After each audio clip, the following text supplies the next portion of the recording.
आज हम लोग 9th क्लास का चैप्टर नंबर 1 का मल्टीपल चॉइस क्वेश्चन कर रहे हैं। इसमें क्वेश्चन नंबर 1 कह रहा है पाई क्या है।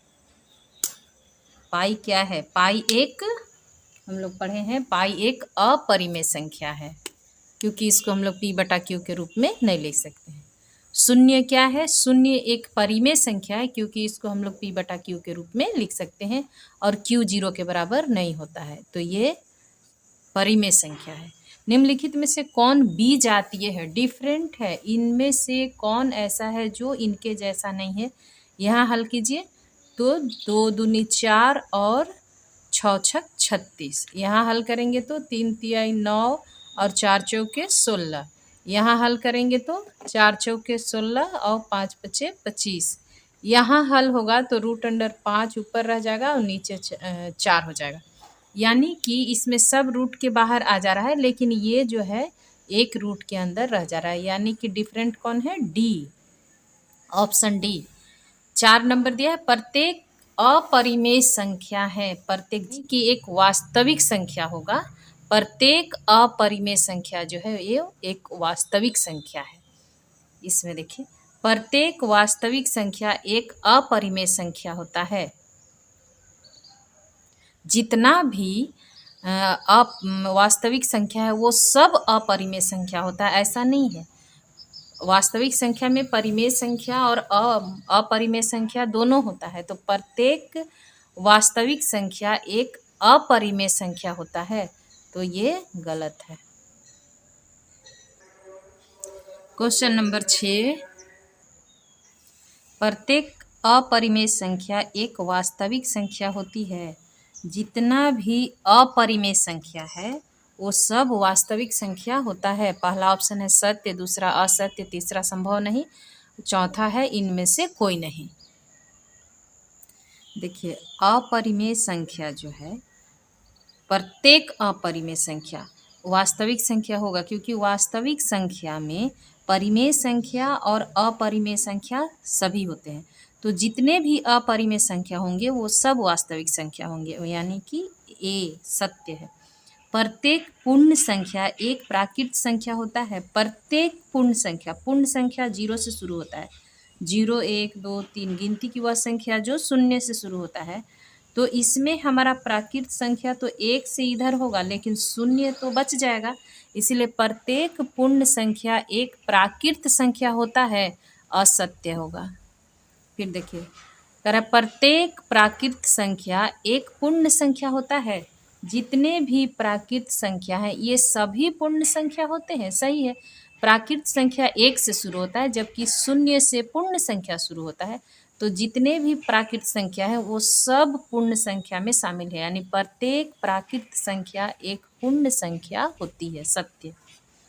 कह रहा है 0.3 का पावर के ऊपर बार है, बराबर किसके बराबर होगा? इसको हल करना है, हम लोग सीखे हैं। इसको हल करेंगे, x बराबर मान लिया 0.333 ऐसे जाएगा डॉट डॉट डॉट, एक नंबर समीकरण। ये एक अंक बार बार रिपीट कर रहा है, इसीलिए हम लोग 10 से गुना करेंगे, तो 10 से गुना करेंगे तो यहाँ हो जाएगा 10x, और यहाँ हो जाएगा 10 से गुना करेंगे तो 1 दशमलव आगे बढ़ जाएगा, यानी 3.333 ऐसे डॉट डॉट डॉट जाएगा। कुछ नहीं करना है, दूसरा में से पहला को घटाना है। दूसरा में से पहला को घटाएंगे, यानी इसको नीचे लिखेंगे, तो यहाँ घटाइए x और बराबर में 0.333। हम लोग दूसरा में से पहला को घटा रहे हैं, तो यहाँ घटाएंगे तो इधर तो सब घट जाएगा, 0 0 आएगा, लेकिन यहाँ क्या आ जाएगा 3, और यहाँ हो जाएगा 10 में से 1 जाएगा तो 9x, और x बराबर 3/9, ये हमारा मान आएगा। ये किसके बराबर है? सी, ऑप्शन नंबर सी, ये हो गया 3/9 के बराबर।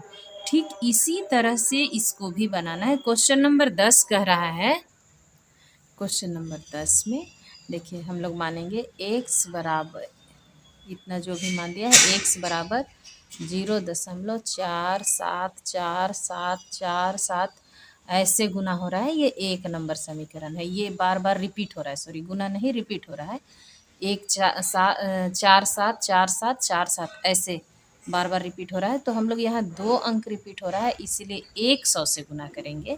दोनों तरफ 100 से गुना करेंगे तो 100x हो गया, और यहाँ गुना करेंगे तो दशमलव यहाँ आ जाएगा, 2 अंक आगे बढ़ जाएगा, यानी कि 47.4747 ऐसे आगे की ओर बढ़ते जाएगा। इस तरह से ये समीकरण नंबर 2। यहाँ भी दूसरा नंबर समीकरण में से पहला नंबर को घटाना है।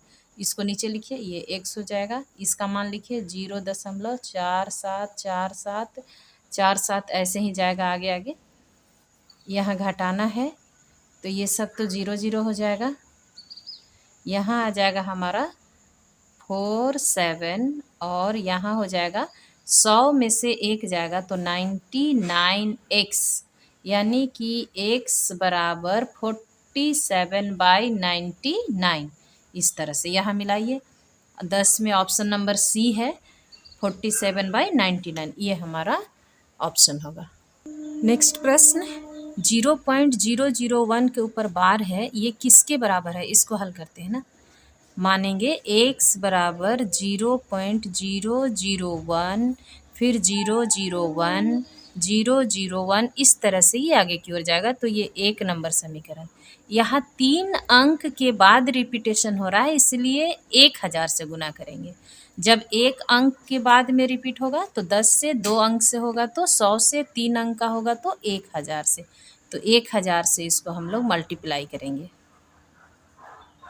यहाँ 1000 से करेंगे तो 3 अंक के बाद दशमलव होगा, यानी यहाँ चला आएगा, तो हम लोग लिखेंगे 0, ये वाला 0 0 यहाँ 1 आ जाएगा, और 0.001 इस तरह से आगे की ओर जाएगा। तो दशमलव के पहले इधर 0 का कोई मतलब नहीं, यदि यहाँ 1 है तो ये हमारा समीकरण नंबर 2 हो गया। अब दूसरा में से पहला को घटाना है, समीकरण 2 -1 करेंगे, फिर से लिखना पड़ेगा 100 1000x बराबर 1.001001 ऐसे आगे की ओर जाएगा। फिर हम लोग इसको लिखेंगे एक नंबर को, x बराबर 0.001001 और ऐसे आगे की ओर, ये घट जाएगा, इधर सब घट जाएगा, यहाँ बचेगा 1, इधर बच गया, 1000 में से 1 जाएगा तो 999x, इसीलिए x बराबर हो गया 1/999। ये आपका ऑप्शन देखिए, ऑप्शन सी आपका सही हो जाएगा, ऑप्शन सी। नेक्स्ट क्वेश्चन कह रहा है कि किसका दशमलव प्रसार शांत है। हम लोग दशमलव प्रसार शांत है या अशांत है, उसको हम लोग बिना भाग लगाए चेक करते हैं। यदि जिस किसी का भी हर अंश में जो कुछ भी हो, लेकिन हर में यदि केवल 2 और 5 का गुना हो, केवल 2 का हो तो भी चलेगा, या केवल 5 का है तो भी चलेगा, या 2 और 5 दोनों का गुणनफल होगा तो भी चलेगा। तो यहाँ देखिए 13 है, ये तो 2 और 5 के अलावा है। यहाँ देखिए 4 है, तो 4 क्या हुआ, 37/4 है, यानी 2 गुने 2 है, इसमें केवल 2 का गुणनखंड, तो इसका जो दशमलव प्रसार होगा वो शांत होगा। यहाँ 29 है, ये भी पूरा नहीं कटने वाला है, ये 13 है, ये भी नहीं होगा। यानी जिसका हर में 2 का गुणनफल हो, या फिर 2 गुने 5 का हो, या केवल 5 का हो, तो भी वह पूरा पूरा हमारा दशमलव प्रसार शांत हो जाता है। नेक्स्ट प्रश्न देखिए, 6√5 इंटू 2√5 कितना के बराबर होगा।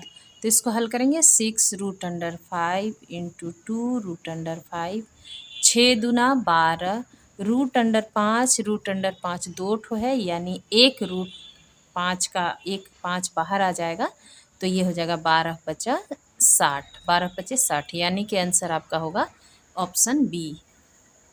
उसी तरह से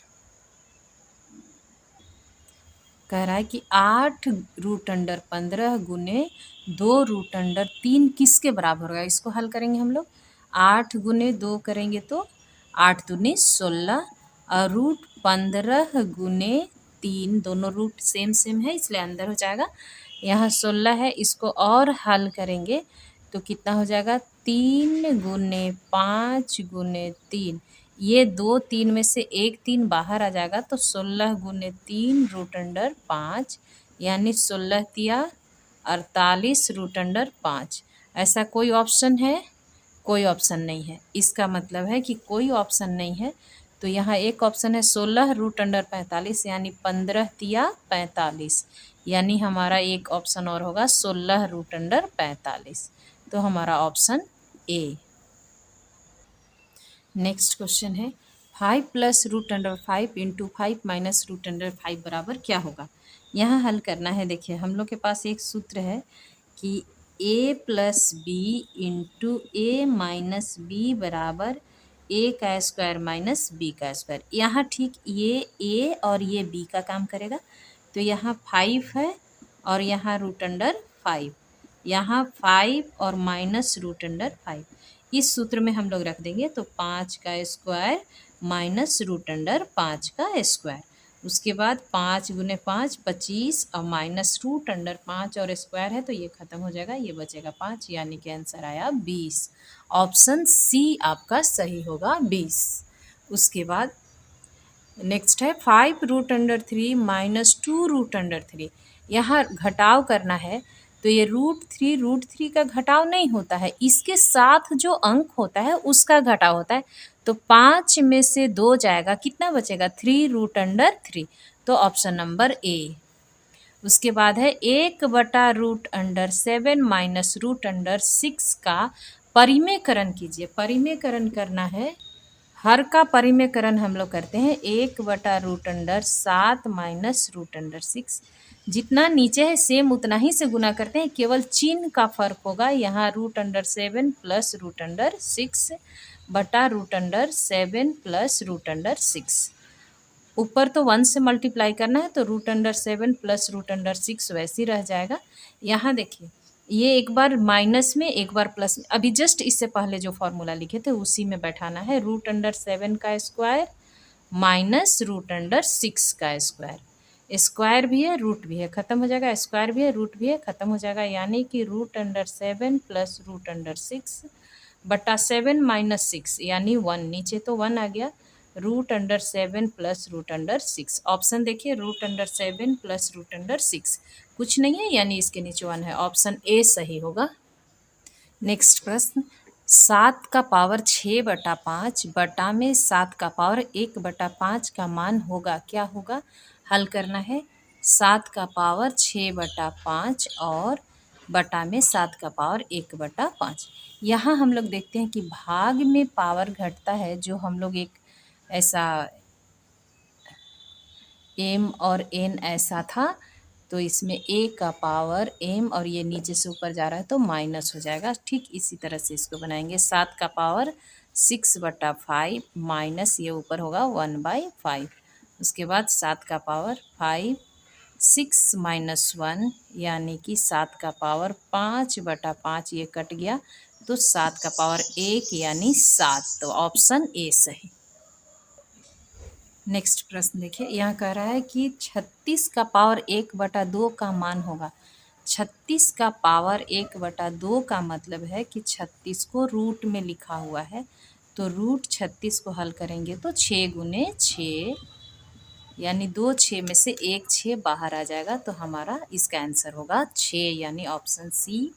और इसको इस तरह से भी बना सकते हैं कि 36 को 6 गुने 6 लिखेंगे, इसका पावर में 1/2 है, दोनों का पावर 1 1 है, गुना में पावर जुटता है तो यहाँ 2 हो जाएगा और ये ब्रैकेट हटेगा तो 1/2, ऐसे कट जाने से भी हमारा आंसर 6। 19 नंबर क्वेश्चन देखिए 17 का पावर 2 गुने 17 का पावर 5 इतना बराबर क्या होगा। तो यहाँ गुना में बेस दोनों का सेम है, यानी पावर जो है गुना में जुट जाता है, तो 17 का पावर 2 जोड़ 5 यानी 7, 17 का पावर 7, ऑप्शन डी। नेक्स्ट है 4 का पावर 3/2, तो इसको हम लोग हल करेंगे तो 2 गुने 2 लिखेंगे और पावर 3/2 है, एक एक पावर जुड़ जाएगा तो 2 का पावर 2 और ब्रैकेट 3/2, और इसको हम लोग हल करेंगे तो 2 का पावर 2 गुना 3/2, ये 2 से 2 कैंसिल, यानी 2 का पावर 3 है, इसको हल करेंगे 2 गुने 2 गुने 2 तो आ जाएगा 8। इसमें ऑप्शन देखिए, ऑप्शन डी ये सही है। इस तरह से आप